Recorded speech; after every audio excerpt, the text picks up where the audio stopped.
का नाम ही है, महापर्व है ये।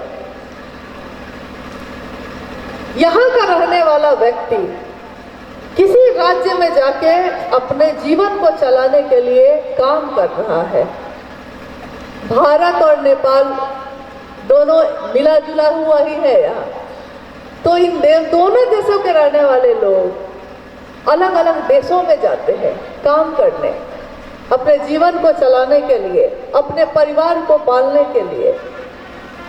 लेकिन आपने देखा होगा कि जैसे ही होगा कि छठ व्रत आ रहा है, टिकट मिले या नहीं मिले, ट्रेन में लटक लटक के भी, लेकिन वो कहाँ लौटता है? अपने घर। वो मुंबई में रह रहा है लेकिन अपने एक गांव के झोपड़ी में आता है वो, क्योंकि वो उसका अपना घर है। और ये पर्व, यानी पर्व का क्या मतलब होता है? पर्व का मतलब होता है उन्नयन, आपका आध्यात्मिक उत्थान, जो आपको ईश्वर की तरफ ले जाए। ऐसा कोई अनुष्ठान उसको पर्व कहते हैं। और पर्व सबको एक कर देता है, सबकी मानसिकता एक कर देता है। अपने अस्तित्व को भूलकर, अपनी सुख और दुख को भूलकर, बाथरूम में ट्रेन के बैठकर, बस में लटक कर, कैसे भी लेकिन वो घर पहुंचता ही पहुंचता है। क्यों? क्योंकि एक ऐसा समय आता है जब उसको लगता है कि अभी मुझको अपने घर लौटना जरूरी है। जब कोई बहुत बड़ा सुख होता है तब भी, और अगर कोई महामारी आ जाती है या दुख आ जाता है तब भी। अभी कुछ वर्ष पूर्व कोरोना महामारी आई थी, उस समय भी कोई सवारी नहीं मिली तो लाखों लोग सड़कों पे पैदल चल दिए कि कम से कम जीवित रहेंगे, अपने गांव तो पहुंच जाएंगे, अपने घर तो पहुंच जाएंगे। देखिए, जब सारे सहारे छूट जाते हैं, जब सारे लोग साथ छोड़ देते हैं, तो हमको याद आता है कि एक सहारा है जो मेरा घर है, चाहे जैसा है, चाहे वो बिल्डिंग है, चाहे वो झोपड़ी है, लेकिन वो मेरा है। बस यही बात साहब ने कही। शिव सबका है तो हम उसकी परवाह नहीं करते। जिस दिन मेरा मन यह समझ जाता है कि वो शिव मेरा है, तो दूसरे करते हैं या नहीं करते हैं, मुझको महादेव का काम करना है, मुझको महादेव से दया मांगनी है, मुझको उनकी बात करनी है, मुझको उनको प्रणाम करना है, चाहे दूसरे करें या ना करें। और साहब ने कहा कि ये दुनिया जिसमें हम आए हैं, ये अपना देश है नहीं, आए हैं कुछ समय के लिए आए हैं, लेकिन इतना सामान इकट्ठा करते हैं, इतनी चीजें इकट्ठी करते हैं कि लगता है जैसे यहाँ से जाएंगे ही नहीं। रहना नहीं देश वीराना है, इस देश में रहना नहीं है हम लोग को, हमेशा लौटना है एक दिन। जाकर क्या मुंह दिखाएंगे बाबुल को, क्या कहेंगे कि आपने जीवन दिया, आपने ये दुनिया दी, आपने परिवार दिया, आपने सुख दिया, लेकिन हम लोगों ने आपका नाम लेना भी छोड़ दिया। साहब ने कहा कि उस शिव को जो सबका है लेकिन तुम्हारा नहीं है, तुम अपना गुरु बनाओ उसको, अपना। इस शब्द में इतनी ताकत है, इतनी शक्ति है, इतना चुंबक की तरह यह काम करता है कि जैसे ही कहते हैं अपना, हम अपने सब चीजों को एक तरफ कर देते हैं और सबसे ज्यादा भारी गुरु हो जाते हैं। जैसे आपने देखा होगा कि राशन की दुकान पे तराजू रखता है, लोग पूछता है कि कितना किलो चाहिए चावल, तो हम लोग कहते हैं कि आधा किलो चाहिए, तो आधा किलो का वो जो वजन होता है वो रखता है एक तरफ, और एक तरफ वो चावल रखेगा। छोटा छोटा रखता रहता है, लेकिन एक बार में 1 किलो का जब रख देता है तो छोटा छोटा बहुत सामान उधर है, लेकिन 1 किलो वाला जो पलड़ा है वो सबसे भारी हो जाता है, और वो हो जाता है नीचे और बाकी सब हो जाते हैं हल्के यानी ऊपर।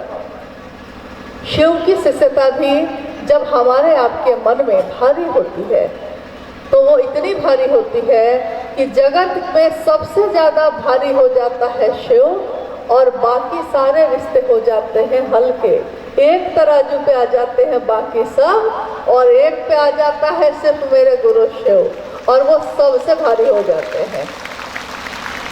अब हम कहेंगे कि क्या इसके लिए हम लोगों ने कोई कर्मकांड किया है, कोई मंत्र का जप किया है, कोई तंत्र का प्रयोग किया है, कोई साधना उपासना की है? तो हम लोगों ने इसके लिए कुछ नहीं किया। हम लोगों ने कुछ नहीं किया। ये सारे कांटे और सारे जो कष्ट थे ना, वो हम सब के वरीय गुरु भ्राता साहब श्री हरिंद्रानंद जी और दीदी नीलम आनंद जी ने खुद पे झेल लिया है। कैसे? आपने सुना अभी शिव शिष्यता की पृष्ठभूमि। पृष्ठभूमि कहते हैं उस चीज को, जब कोई काम सामने दिखता है तो उसके पहले उस काम को करने के लिए जो जो तैयारी होती है वो क्या होती है। यानी शिव को गुरु साहब ने कब माना, क्यों माना और शिव को गुरु मानकर दुनिया के लोगों को क्या दिया, ये अभी अभी हम लोगों ने सुना है। आपने ध्यान से सुना या नहीं सुना, लेकिन अभी कुछ देर पहले इस पे बात हुई है। 25 वर्ष की उम्र में साहब हरिंद्रानंद जी ने अपने जीवन को मुड़ के देखा। हम कहते हैं उसको सिंहावलोकन, यानी एक जंगल का राजा शेर जब जंगल से बाहर निकलता है तो वो मुड़कर अपने जंगल को निहारता है। उस नजर को कहते हैं सिंहावलोकन, यानी सिंह के द्वारा देखने का तरीका। उसने जो देखा है, साहब हरिंद्रानंद जी ने अपने जीवन को मुड़ के देखा। उस समय 12 वर्ष की उम्र से उन्होंने चमत्कार की चाह में या अनजाने रहस्य को जानने की चाह में अनेक लोगों को गुरु बनाना शुरू किया।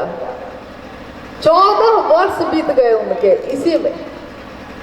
14 वर्षों तक वो अलग अलग गुरु के पीछे भटकते रहे और आरा के गांगी शमशान में 1974 में उस एक क्षण में, एक पल में उन्होंने अपने जीवन को देखा कि ये मैंने क्या किया है, मेरे जीवन में मुझको क्या मिला।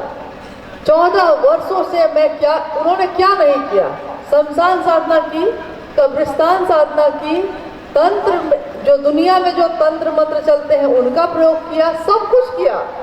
लेकिन ये सब करने के बाद उन्होंने समझा, उनको बोध हुआ, ये समझ आई कि इन चीज़ों में कुछ भी रखा नहीं है, कुछ भी हासिल नहीं, कुछ भी नहीं मिला।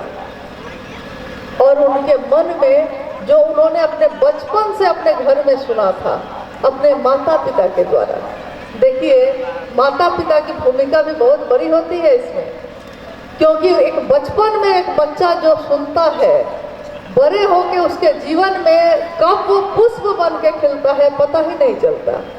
साहब हरिंद्रानंद जी के मन में उस समय ये श्लोक, ये पंक्ति गूंज उठी, गुरुर ब्रह्मा गुरुर विष्णु गुरुर देवो महेश्वर, गुरु साक्षात पर ब्रह्म तस्मै श्री गुरुवे नमः। ये बच्चे भी पढ़ते हैं स्कूल में, घरों में श्लोक में गाए जाते हैं, पूजा में इसका प्रयोग किया जाता है। लेकिन उस समय उनके मन में अचानक ये आवाज़, ये बात गूंज गई। उन्होंने कहा कि गुरु के बारे में कहा जाता है कि गुरु में ब्रह्मानी शक्ति होती है, गुरु में वैष्णवी शक्ति होती है, गुरु में संहार करने की क्षमता होती है, गुरु साक्षात पर ब्रह्म मतलब परम सत्ता जो है, परम का भी जो परम है, काल का भी जो काल है, अघोर से भी जो अघोर है। कौन है वो? वैसी सत्ता को दुनिया ने नाम दिया शिव, महादेव। और उन्होंने कहा कि मैंने बस इतना ही सोचा कि गुरु भगवान होते हैं, वो भगवान ही गुरु क्यों नहीं है। उस एक क्षण में साहब हरिंद्रानंद जी ने कौन सा शास्त्र पढ़ा था?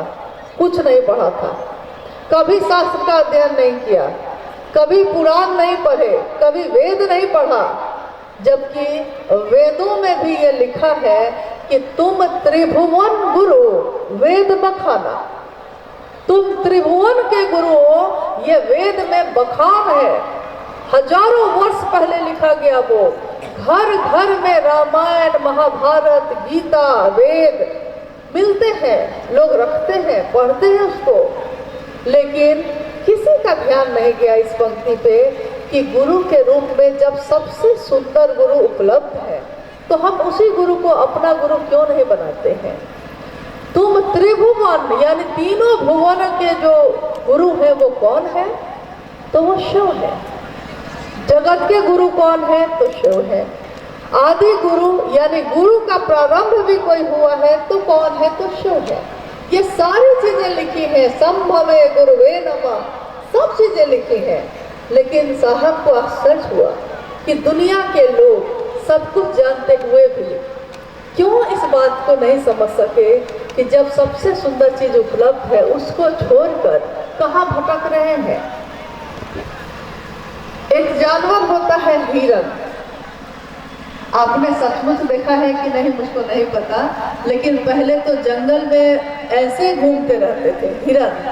हिरन के नाभि में कस्तूरी की गंध होती है, लेकिन वो हिरन पूरे जंगल में उसको खोजता है।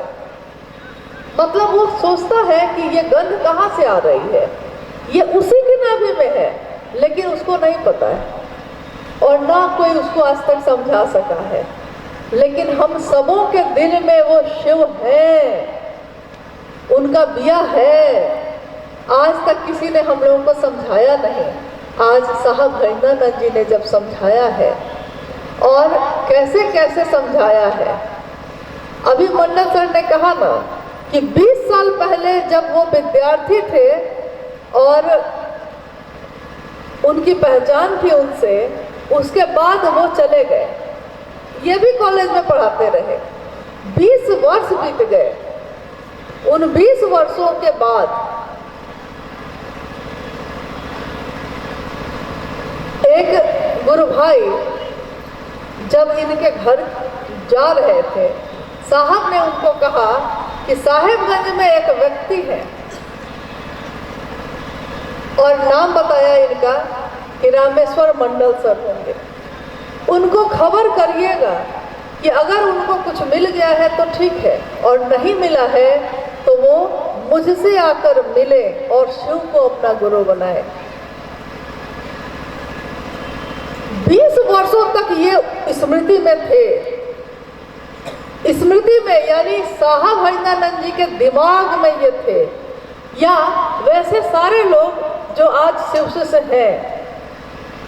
एक घटना बताते हैं आपको, क्योंकि समय कम है, लेकिन तब भी हम लोग रांची में बैठे थे कुछ वर्ष, 2-3 वर्ष पहले की बात है, लगभग 3 वर्ष पहले की। रांची में साहब हरिंद्रानंद जी बैठे हैं, हम सभी शिव के शिष्य वहाँ बैठे हैं और बातचीत हो रही है। साहब ने कहा कि एक बात मैंने महादेव से कही, तो महादेव ने कहा कि मैं तुमको जानता हूँ, मैंने तुमको कहा है, मैं तुमको जानता हूँ। मतलब ये काम अब तुमको करना है, कैसे करोगे तुम करो, मैं तुमको जानता हूँ, मैंने दूसरे को नहीं कहा है, तुमको कहा है। साहब ने कहा कि मेरे टीवी में महादेव दिखते हैं, अब आपके टीवी में दिखते हैं कि नहीं दिखते हैं हमको क्या पता, मेरे टीवी में दिखते हैं। तो मेरे महादेव ने कहा कि मैं तुमको जानता हूँ। और एक पंक्ति भी साहब ने जो लिखी है किताब उसकी है कि जो शिव के प्रिय हैं, यानी शिव जिनको जानते हैं। तो उस दिन जब साहब ने ये बात कही, बात आई गई हो गई। कल हो के फिर हम लोग जब बैठे थे, साहब ने सबसे पूछा, उस दिन जितने लोग वहाँ उपस्थित थे उन लोगों से पूछा कि आप कुछ ऐसा करिए कि महादेव आपको जाने, क्या करिए। सब कोई अपने अपनी बात कह रहे थे, क्या करना चाहिए। तो महादेव का काम करिए, महादेव से दया मांगिए, यही चर्चा चल रही थी। मुझको याद आया कि साहब ने एक दिन कहा था, पिछले दिन कहा था कि शिव ने कहा है कि मैं तुमको जानता हूँ। तो मैंने उनसे पूछा, देखिए ये बात बहुत महत्वपूर्ण है। मैंने साहब से पूछा कि महादेव ने कहा है कि वो आपको जानते हैं। उन्होंने कहा हाँ। मैंने उनसे पूछा कि आप हम लोगों को जानते हैं? साहब ने कहा बिल्कुल, एक जन्म का रिश्ता ये तो है नहीं, ये तो सदियों से जन्म जन्म का रिश्ता है। मतलब ऐसा थोड़ी है इस जन्म में, आज जो शिव से है इस जन्म में मिले हैं मुझको, लेकिन हम लोगों का रिश्ता तो सदियों सदियों से है। मैंने उनको कहा आप जानते हैं ना, और महादेव आपको जानते हैं, तो मामला ठीक है, क्योंकि आपको महादेव जानते हैं और आप हम सबों को जानते हैं, तो महादेव भी हम सबों को जानते हैं, क्योंकि हमको आप जानते हैं। साहब हंसने लगे। उन्होंने कहा कि अरे हम ही से चालाकी है, हम ही से चालाकी हो रही है। लेकिन बात कितनी महत्वपूर्ण है कि जिनके कारण आज हम सब शिव के शिष्य हैं, जिनके कारण आज शिव की शिष्यता हमारे दिलों में धड़क रही है, उनको ये दुनिया हमेशा याद करती रहे, कृतज्ञ रहे, एहसान मानती रहे। क्योंकि अपनों की चिंता तो हम सबको सताती है, लेकिन अपनी यात्रा हम भूल